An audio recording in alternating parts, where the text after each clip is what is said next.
విశిష్టత ఏంటి? ఎందుకని నిమజ్జనం జరుపుతాము? వినాయకుడికి సంబంధించి నిమజ్జనాన్ని ఇంత పెద్ద ఎత్తున సామూహికంగా ఎందుకోసం జరుపుతారు? వివరించడానికి ప్రస్తుతం మనతో పాటుగా ఉన్నారు ప్రముఖ జ్యోతిష పండితులు బంగారయ్య శర్మ గారు. బంగారయ్య శర్మ గారు, నమస్కారం అండి.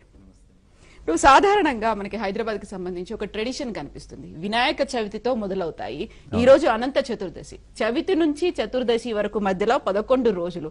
ఎందుకని నవమి ఉత్సవాలు అంటారు, లేకుంటే వినాయక చవితి ఉత్సవాలు అనేవి 9 రోజులే. బట్ హైదరాబాద్ కి సంబంధించి 11 రోజులు ఎందుకని జరుపుకుంటాం అలా? అంటే 9వ రోజు ఉద్వాసన చెప్పుకోవడం అనేది సంప్రదాయం. సాధారణంగా 9 రాత్రులు పూజ చేయాలి. 9 రాత్రులు పూజ చేశాము, 9 రాత్రులు నిండిన తర్వాత 10వ రోజు వాళ్ళు తీసుకొని వెళ్ళి వేయకూడదు. 10వ రోజు కిందే వస్తుంది. అందుకని మళ్ళీ బేసి సరి సంఖ్య కాకుండా బేసి సంఖ్యలో చేయాలి కాబట్టి 11వ రోజుని లెక్కలోకి తీసుకొని సాధారణంగా చేస్తారు. అందులో మళ్ళీ మంగళవారాలు శుక్రవారాలు ఏవైనా వచ్చినప్పుడు మళ్ళీ అది కూడా మారుతూ ఉంటుంది. కాబట్టి సరి సంఖ్య అనేటటువంటిది ఒకటి చేయకూడదని, 9 రాత్రులు వీళ్ళు పూర్తి చేసిన తర్వాత 10వ రోజు కలపడము అనేది వేరే అర్థం వచ్చేట్టుగా ఉంటుంది. కాబట్టి అన్ని విధాలా దాన్ని 11వ రోజుకి చేయటము అనేది మనకి మొదటి నుంచి సంప్రదాయంగా ఉంది. సో అనంత చతుర్దశికి ఏమైనా లింక్ ఉందంటారా చవితికి సంబంధించి, వినాయక చవితికి? ఈ వినాయక చవితికి చతుర్దశి తోటి మనము లింక్ చేసుకున్న దానికంటే, ఎందుకంటే చతుర్దశి అంటే గణపతికి అత్యంత ప్రియమైనటువంటి దాంట్లో చతుర్దశి అనేటటువంటిది చాలా ప్రత్యేకంగా చెప్పబడుతుంది. కానీ ఈ నిమజ్జనోత్సవం చతుర్దశి నాడు చెయ్యాలి అని ధర్మశాస్త్రాల్లో ఎక్కడా లేదు. మనకి దానికి ఆధారంగా ధర్మశాస్త్రంలో ఎక్కడా ప్రత్యేకంగా లభించటము అనేది లేదు. అది త్రిరాత్ర దీక్షతోటి, పంచరాత్ర దీక్షతోటి, ఏకరాత్ర దీక్షతోటి, లేదు నవరాత్ర దీక్షతోటి చేస్తారు. ఇది లేదు. కానీ ఇది అనంత చతుర్దశి అనేటటువంటిది ఒక విశేషమైనటువంటి రోజు మన తిథుల్లో, ఈ పంచాంగంలో భాద్రపద మాసంలో అది ఇది రెండు కలిసి వస్తున్నాయి అంతే. ఇప్పుడు ఏకరాత్ర దీక్ష అన్నారు. యూజువల్ గా మన ఇల్లు మనం పెట్టుకున్నప్పుడు, వినాయక విగ్రహం పెట్టుకున్నప్పుడు ఉదయం పూట పూజ చేసుకుని సాయంత్రానికి నిమజ్జనం చేస్తారు. ఒక రాత్రి అయినట్టుగా అది కాదు కదా, ఒక డే అంటాము, ఒక పగలు కనిపిస్తుంది. కాదు కాదు, మీరు ఉదయం చేసి మరుసటి రోజు దీపారాధన చేసి ఉద్వాసన చెప్పడము అనేది చాలా ఉత్తమం. ఎప్పుడైనా సరే ఒక రోజు ఇంట్లో ఉంచడము, ఒక రాత్రి ఉంచడము అనేది శ్రేష్టము. మొదటి నుంచి కూడా అది ఆచారంగా ఉంది. ఎప్పుడైనా మనకి కుదరని రోజు ఏదైనా ఉన్నప్పుడు సాధారణంగా ఆవాహన చేసి ఆ రోజే ఉద్వాసన చెప్పడం అనేది చేస్తారు, మళ్ళీ రేపటికి ఏమవుతుందో అన్న ఆలోచనతోటి. వాస్తవానికి శాస్త్రం మాత్రం ఒక రాత్రి అయినా స్వామివారిని ఇంట్లో అలా ఉంచి పొద్దున పూజ కాకుండా మళ్ళీ రాత్రి పూజ చేయాలనేది సిద్ధాంతం. రాత్రిపూట ఉద్వాసన చెప్పకూడదు. అందుకని మరుసటి రోజు ఉదయము కాస్త పూజ చేసి ఉద్వాసన చెప్తారు. ఉద్వాసన అనేటటువంటిది ఇంట్లో అయినా సరే ఒక రాత్రి ఉంచి తర్వాతే చెప్పాలి. సో ఇప్పుడు మనకి సామూహికంగా జరుగుతున్నటువంటి ఉత్సవాల్లో ఈ గణేష్ శోభాయాత్రలు అనేవి, ఇది 11వ రోజు హైదరాబాద్ లో జరిగే ఈ ఉత్సవానికి చాలా పెద్ద ఎత్తున సామూహికంగా భక్తజనం తరలి వస్తుంటారు. ఎందుకని దీన్ని అంతలా ఓన్ చేసుకున్న పరిస్థితి కనిపిస్తుంది? మనం విజువల్స్ లో చూస్తుంటే చిన్న పెద్ద తేడా లేదు, ఆడామాగా కాకుండా ఎవరు ప్రతి ఒక్కరూ వీధుల్లోకి వచ్చి ఆ దర్శనం చేసుకోవాలి అనేది ఎందుకంత ఆధ్యాత్మిక భావన కనిపిస్తుంది? దీంట్లో ఒక చిన్న అద్భుతం ఏంటంటే, గణపతి అంటే ప్రతి వాళ్ళకి ప్రీతి. మనము సాధారణంగా రకరకాలుగా భారతదేశంలో విభజించబడి ఉంటాం. కొంతమంది గణపతిని ఇష్టపడతారు, కొంతమంది వెంకటేశ్వర స్వామిని ఇష్టపడతారు, కొంతమంది రాముడిని ఇష్టపడతారు, ఇంకొంతమంది కృష్ణుడిని ఇష్టపడతారు, శివుడిని ఇష్టపడతారు. ఇట్లా రకరకాలుగా ఇష్టం.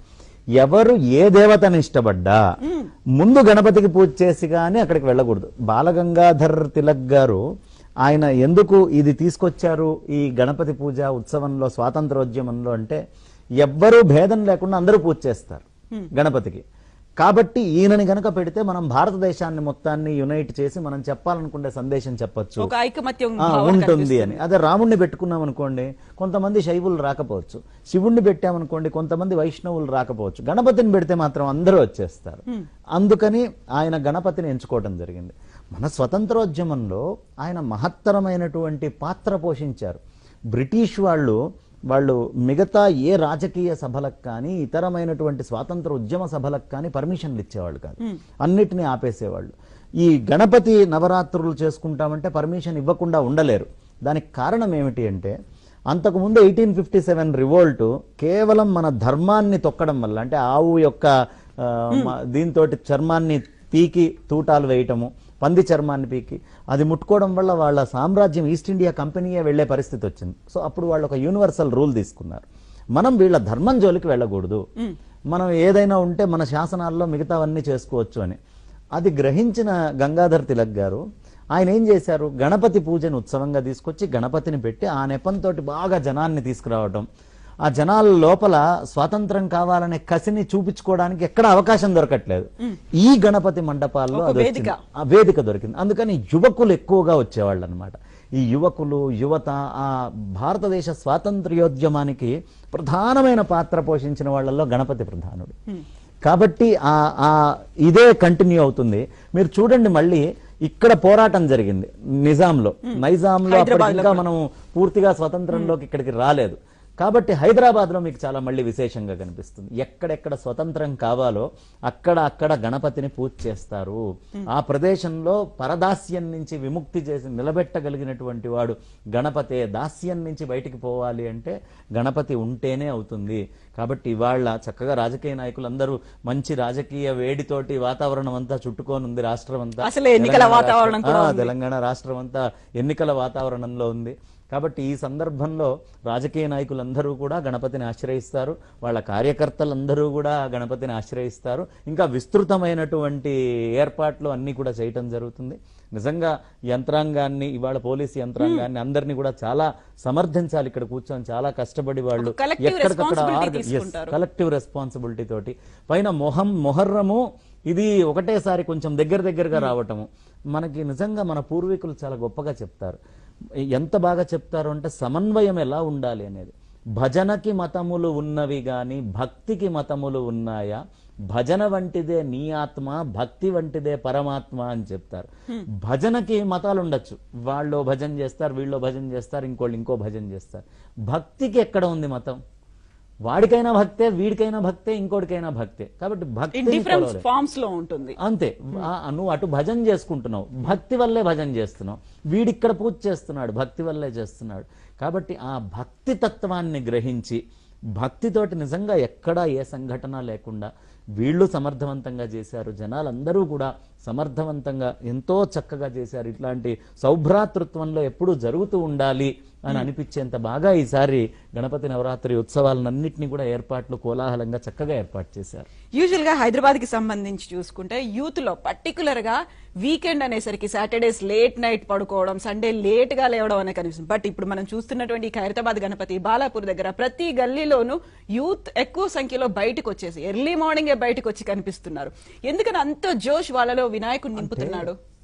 వీళ్ళు ఈ 9 రోజుల ముందు వాళ్లే కష్టపడి ప్రతి చోటికి వెళ్ళి వాళ్ళని వీళ్ళని 100 రూపాయలు అట్లా ఇట్లా అడిగి అన్ని తీసుకొచ్చి ఒక మమేకం అయిపోతారు గణపతితోటి.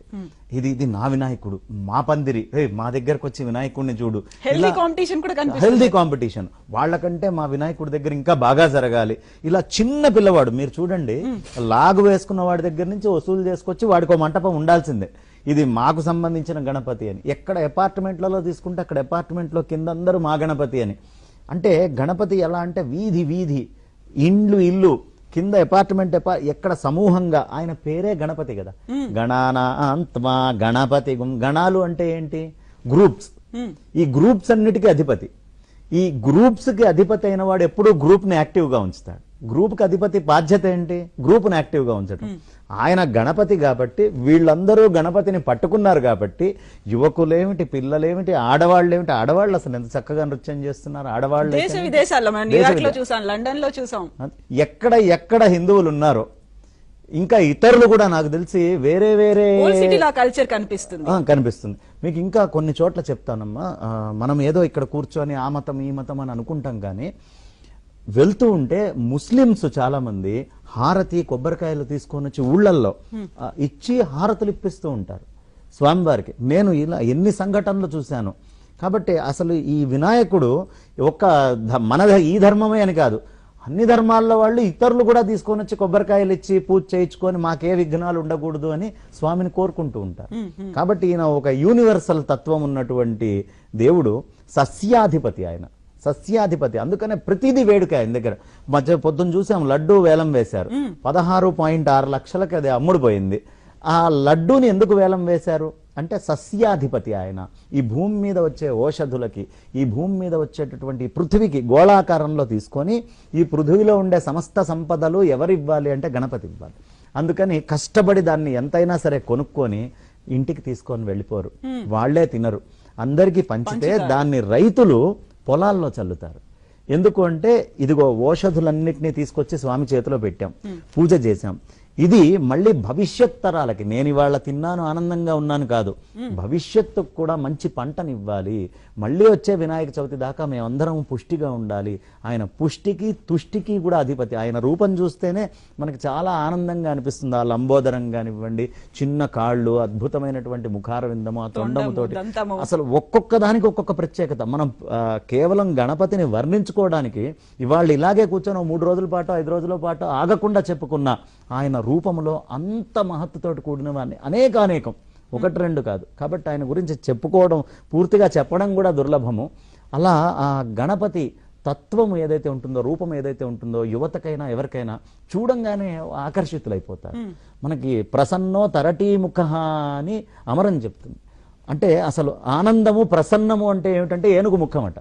మనం వెళ్ళి ఇట్లా ఏనుగు దగ్గర నిల్చుంటే ఆ ఏనుగు ఇట్లా తలకాయ ఊపుతూ, కాళ్ళు అటు ఇటు ఊపుతూ, కొంచెం శరీరం ఒక గమనం చేస్తూ ఉంటుంది. అది చూస్తూ ఎంతసేపు అయినా మందగమనం అలా అది చూస్తూ ఎంతసేపు అయినా ఉండొచ్చు. అందుకనే ఆడవాళ్ళు ఎవరైనా కొంచెం చక్కగా ఒక రకంగా నడిస్తే గజగమనం అని చెప్తారనమాట. దాన్ని గజగమనము అనేటటువంటిది సంపదకు ఒక గుర్తు. అలా నడవడం ఒక గొప్ప ఇది. హంసగమనము, గజగమనము ఈ రెండిటికి చాలా పేరు. కాబట్టి ఆ గజగమనము అనేటటువంటి ఇవన్నీ కూడా ఆ గజం దగ్గర మనం చూస్తూ ఉంటే కనిపిస్తూ ఉంటుంది. ఆ ప్రసన్నత్వం కనిపిస్తుంది. కాబట్టి ఎవరైనా సరే ఆ ఏనుగు ముఖం కానివ్వండి, చంద్రుణ్ణి కానివ్వండి, సముద్రాన్ని కానివ్వండి చూస్తే అలా చూస్తూనే ఉండాలి అనే కోరిక వస్తుంది. అది గణపతికి ఉంది. వీళ్ళు ఈ 9 రోజుల పాటు ఇలా పెట్టుకొని ప్రతిరోజు, వాడికి అసలు మిగతా రోజుల్లో ఏం తెలియదు. నాకు ఆశ్చర్యం వేస్తుంది. మిగతా అప్పుడు ఇంట్లో అరే నాన్న కాపలాకి ఇట్లా పడుకో ఇచ్చే అంటే చాలా బద్ధకంగా పెద్దవాళ్ళని కూడా అరుస్తారు. కానీ ఈ గణపతి దగ్గరకు వచ్చేటప్పటికి వాళ్లే వేదికల దగ్గర, మంటపం దగ్గరికి వెళ్ళి దోమలున్నాయా ఏమున్నాయా కూడా చూడరు, దుప్పట్లు కప్పుకొని పడుకోవడం, ఆ గణపతి తోటి కనెక్ట్ అయిపోతారు బాగా. అది గణపతిలో ఉన్న గొప్పతనము, గణాధ్యక్షుడికి ఉండాల్సినటువంటి లక్షణము. కాబట్టి గణపతి వాళ్ళని ఆకర్షించుకొని అలా వాళ్ళల్లో ప్రవేశించి, అరే 9 రోజులు మనం ఇంత చక్కగా గణపతి పూజ చేసుకున్నాము, ఇంత బ్రహ్మాండంగా చేసుకున్నాం, మన స్వామి వెళ్ళిపోతున్నాడు, ఇప్పుడు జలంలో కలిపేస్తున్నాము, వీడుకోలు చాలా ఘనంగా చెప్పాలి. ఏది మిగతా పందిళ్ల కంటే కూడా మనం గొప్పగా చెప్పాలి అని వాడు నిద్ర కూడా పోడు. వెనక రోజు రాత్రి సాధారణంగా మిగతా అప్పుడు 7ంటికి లేచేవాడు, 4ంటికే లేచి ఎప్పుడు వస్తుందా 7 ఎప్పుడు బయలుదేరతామా అని ఎదురు చూసేటటువంటి పరిస్థితి. హైదరాబాద్ లో గణేష్ నిమజ్జనోత్సవ ప్రక్రియ ఊపందుకుంది. మనతో పాటుగా స్టూడియోలో ఉన్నారు ఆర్ష విద్యా తపస్వి బంగారయ్య శర్మ గారు. బంగారయ్య శర్మ గారు, మనం ఇంతసేపు గణనాథులను చూసాం, విభిన్నమైన ఆకారంలో రూపాల్లో కనిపిస్తున్నారు. ఖైరతాబాద్ గణపతి సప్తముఖ కాళసర్ప గణపతి, బాలాపూర్ లో అభయముద్ర ఇస్తున్న, ఇన్ని రకాల గణపతులు, ఇన్ని రకాల ఆకారాలు, రూపాలు ఉన్నప్పటికీ ఒక ఆకారానికి సంబంధించి ఒక పర్టికులర్ గా ఒక విశిష్టత అనేది కనిపిస్తుంది. భారీ ఆకారం, చిన్న కళ్ళుంటాయి, పెద్ద చెవులుంటాయి, ఏనుగు దంతం, తొండం, ఆ ఆకారం, ఆ రూపం మనకేమన్నా తత్వాన్ని అందచేస్తుందా? ఏం నేర్చుకోవాలి మనం దాన్ని చూసి? అసలు గణపతి తత్వము, రూపమే మనకి సమస్తమైనటువంటి జ్ఞానాలు, మనం ఎలా ఉండాలనే అంశాల దగ్గర నుంచి నేర్పిస్తాయి. ఉదాహరణకి చేతిలో అంకుశం ఉంటుంది, ఆయన గజముఖం. అంకుశం ఏం చేస్తుంది? నియంత్రిస్తుంది ఏనుగుని, అటు ఇటు ఇష్టం వచ్చినట్టు పోకుండా. నిన్ను ఎవడో నియంత్రించకూడదు, నీవు స్వయం నియంత్రణ ఉండాలి అని మనకు అంకుశం ఆయన పట్టుకొని చేతిలో చూపిస్తున్నాడు. నాయన ఎవడో వచ్చి నియంత్రిస్తాడని అనుకోకు, నీ మనస్సుకు కానీ నీకు కానీ నీకు నువ్వే అంకుశం పెట్టుకొని కళ్యాలు వేసుకోవాలి. అంటే ఒక ప్రిన్సిపల్డ్ లైఫ్ బతకాలి, ఒక రూల్స్, ఒక పద్ధతి. నీకు ఎవ్వడు వచ్చి ఏది చేయడు, నువ్వు ఎంతట నువ్వు చేసుకుంటే అభివృద్ధిలోకి చెందుతావు అనే సత్యాన్ని అంకుశం పట్టుకొని ఆయన చూపిస్తున్నాడు. ఇంకా అద్భుతమైన విషయం ఏంటి అంటే ఆయన తొండం. ఈ ప్రపంచంలో నోటి మీద చేయి పెట్టుకునేటటువంటి ప్రాణి ఏదైనా ఉంటే అదొక్క ఏనుగు మాత్రమే, గజముఖానికి మాత్రమే ఉంటుంది. వినాయకుడికి సమస్తమైన వ్యాకరణాలు తెలుసు. నీకెంత తెలిసినా అనవసరమైన దగ్గర అక్షరం మాట్లాడకు అనే సూచననిచ్చినట్టుగా ఏనుక్కి తొండమే చెయ్యి, దాంతో తింటూ ఉంటుంది తీసుకొని. ఆ నోటి మీద నియంత్రణ ఉంచుకో. అలా అని అక్కడికి ఆగిపోకు. ఎక్కడైనా అవసరమైతే నిషాదము అంటారు. నిషాదము అంటే ఏనుగు యొక్క ఘీంకారము. అది అన్నిటికంటే తారాస్థాయిలో ఘీంకరించు అవసరమైన దగ్గర. అవసరం లేని దగ్గర ఎంత అదుపులో ఉండాలో అంత అదుపులో ఉండు అనే సత్యాన్ని మనకు చూపిస్తుంది. ఆ దంతము, ఒక దంతాన్ని ఆయన పీకి ఒక రాక్షసుణ్ణి సంహరిస్తాడు. అంటే ఎక్కడైనా దుర్మార్గము, దుష్ట లక్షణాలు కనిపిస్తే నీకు అత్యంత ప్రియమైన దాన్నైనా త్యాగం చేసి ఆ దుర్మార్గాన్ని అరికట్టు, నీకు ఇష్టమైందైనా వదిలిపెట్టేసాయి అని చెప్పడం. రెండు, అదే దంతంతో ఆయన మహాభారతం రాశారు. ఈ భారతము అంటే నువ్వు జ్ఞానాన్ని పంచాల్సి వచ్చినప్పుడు, నలుగురికి జ్ఞానాన్ని అందించాల్సి వచ్చినప్పుడు, అప్పుడు కూడా నీకు ఇష్టమైనటువంటి ద్రవ్యాన్ని తీసి త్యాగం చేయి సమాజానికి. అంటే మంచి చేయడానికి త్యాగం చేయాలి, చెడును ఆపడానికి త్యాగం చేయాలి. ఈ రెండిటినీ చేయటము అనేటటువంటిది మన ధర్మం. అది ప్రధానంగా ఆయన యొక్క దంతాల నుంచి మనకు తెలుస్తుంది. తర్వాత కళ్ళు చిన్నవి, సూక్ష్మ దృష్టికి గుర్తు. అంటే చాలా చిన్న వస్తువుని కూడా ఆయన చాలా జాగ్రత్తగా నిశితంగా చూస్తారు. అంత సూక్ష్మ దృష్టి. అంటే ఒక చిన్న పిన్నీసు పడ్డదనుకోండి, ఆకారం చాలా పెద్దగా ఉంటుంది కదా, కన్ను ఎక్కడో ఉంటుంది, చిన్న కన్ను కానీ చాలా సూక్ష్మంగా. ఆ చిన్న సూదిని కూడా తొండంతో కరెక్ట్గా పట్టుకొని తీసి మావట్టి వాడికి ఇవ్వగలదు. ఓ 10 పైసల బిళ్ళో రూపాయి బిళ్ళో కింద పడిపోతే దాన్ని కూడా తీసి మావటి వాడికి కరెక్ట్గా ఇస్తుంది. అంటే అంత సూక్ష్మంగా పరికించి చూడు ఈ ప్రపంచంలో దేన్నైనా సరే. అలాగే పెద్ద దుంగలు పెద్ద పెద్దవి ఏమన్నా పెడితే వాటిని కూడా తొండంతో ఎత్తి పారేస్తుంది, అనాయాసంగా ఎత్తి అవతల పారేస్తుంది. కాబట్టి ఈ చిన్నదైనా పెద్దదైనా నువ్వు నీ స్థాయిలో ఉండు, ఎప్పుడు అటు ఇటు తప్పకు. అందుకనే గణపతి యొక్క ప్రత్యేకత, ఎవడైనా చిన్న వస్తువు తీసుకొస్తాడు, సామాన్యుడు మన దగ్గరకు వస్తాడు, వాణ్ణి ఆదరించు. బాగా ధనం ఉన్నవాడు పెద్దవాడు వస్తాడు, వాణ్ణి ఆదరించు. వీడిని తక్కువ వాడిని ఎక్కువ చేయకు. చిన్న గరిక ముక్కెచ్చినా ఆనందపడతాడు ఆయన, పెద్ద పెద్ద నివేదాలు కుడుములు అవి ఇవి తెచ్చినా ఆనందపడతాడు. అంటే ప్రతిదీ మనకి నేర్పిస్తున్నాడు ఆయన. ఎంత చక్కగా నేర్పిస్తున్నాడు చూడండి. చెవులున్నాయి, చెవులకి 2 నామాలు, గజకర్ణ శూర్పకర్ణ అంటారు. గజకర్ణాలంటే పెద్ద చెవులు, ఎవడేం చెప్పినా విను. రెండోది శూర్పకర్ణ, చాటల్లాంటి చెవులు. ఈ 2 నామాలు ఆయనకే చెప్తాం. చాట ఏం చేస్తుంది, మీరు ఏదైనా ద్రవ్యం వేస్తే చెత్తని ఇట్లా చెరిగి అవతల పడేసి అవసరమైన ద్రవ్యాన్ని లోపల ఉంచుకుంటుంది. నీ ముందరకు వచ్చి 100 మంది 100 రకాలుగా మాట్లాడతారు. నీకు అవసరమైంది ఏదో, నిన్ను నువ్వు ఉద్ధరించుకోగలిగిందేదో అది మాత్రమే లోపలికి తీసుకో. వృధా అయింది మొత్తం వదిలిపెట్టేసి, ఏది నీకు ఉండడానికి వీల్లేదు. ఎందుకంటే మన మనస్సు బాగుండాలన్నా పాడవ్వాలన్నా, ఎదుటి వాళ్ళ మీద మనకు కోపం కలగాలన్నా ప్రేమ కలగాలన్నా మన చెవులు ప్రధాన పాత్ర పోషిస్తాయి. మనకెవడో ముక్కు మొహం తెలియని వాడు వచ్చి మనకు సంబంధించిన వాళ్ళ గురించి ఏదైనా చెప్పాడు అనుకోండి, వాళ్ళ మీద కోపం వచ్చేస్తుంది. ఆనందము కోపము ఇవన్నీ కూడా ఈ 2 చెవుల్లో ఉంటాయి. చెత్తను అనవసరంగా తీసుకోకు, దాన్ని వదిలేసాయి. మంచిని మాత్రం గ్రహించుకోకుండా ఉండకు, మంచిని గ్రహించుకో అని ఆయన చెవుల ద్వారా మనకి చక్కటి సందేశాన్ని ఇస్తాడు. ఏనుగుకి జ్ఞాపక శక్తి ఎక్కువ. మీరు ఒక 10 సంవత్సరాల క్రితం ఏనుగుకెళ్ళి ఏదైనా చక్కగా రుద్ది 10,000 మంది జనంలో కూడా దానికి ఏదైనా ఒక పదార్థం పెడితే మళ్ళీ 10 సంవత్సరాల తర్వాత వెళ్ళినా ఫలానా సమయంలో మీరు వచ్చారని ఏనుగు గుర్తుపడుతుంది. అందుకనే మనకి ఎలిఫెంట్స్ ఐ అని చెప్తారనమాట, ఈ ఇంటలెక్ట్ కొల్చేటప్పుడు. ఆ ప్రత్యేకత దానికి ఉంటుంది. అంటే జ్ఞాపక శక్తి అలా ఉండాలి, తలకాయ పెద్దగా ఉండాలి, చక్కగా వినాలి, రియాక్ట్ అవ్వకూడదు, అనవసరంగా మాట్లాడకూడదు, ఎంత అవసరమో అంత, ఎక్కడ ఏది వదలాలి, ఎక్కడ ఏది పట్టుకోవాలి, ఇవన్నీ చెప్తూనే జ్ఞాపక శక్తి విస్తృతంగా ఉండాలి. అందుకనే గణపతి ముందు వెళ్ళి గుంజీళ్ళు తీస్తే జ్ఞాపక శక్తి ఎక్కువ ఉంటుంది. ఈ గుంజీళ్ళనే ఇప్పుడు విదేశాల లోపల సూపర్ పవర్ యోగా ఎక్సర్సైజ్ అని వాళ్ళు ఇవే చెవులు పట్టుకొని లాక్కొని పిక్కొని కింద కూర్చుంటే జ్ఞాపక శక్తి పెరుగుతుందని కొత్తగా కనుక్కున్నారు. కానీ వినాయకుడు ఆ గజ ముఖమే మనకి దానికి గుర్తు. ఇంకొకటి, ఈ గజాకారం ఉండేటటువంటి తల మొత్తము పరమాత్మ శివుడిచ్చాడు. ఇది ఈ కింద మొత్తం పార్వతీ అమ్మవారు ఇచ్చింది. పరమాత్మ ప్రకృతి యొక్క మిళితమైనటువంటి రూపమే. అంటే ఎక్కడ పరమాత్మ ప్రకృతి 2 సమ్మిళితమవుతాయి అదే గణపతి. గణపతి తత్వం అంటేనే అది.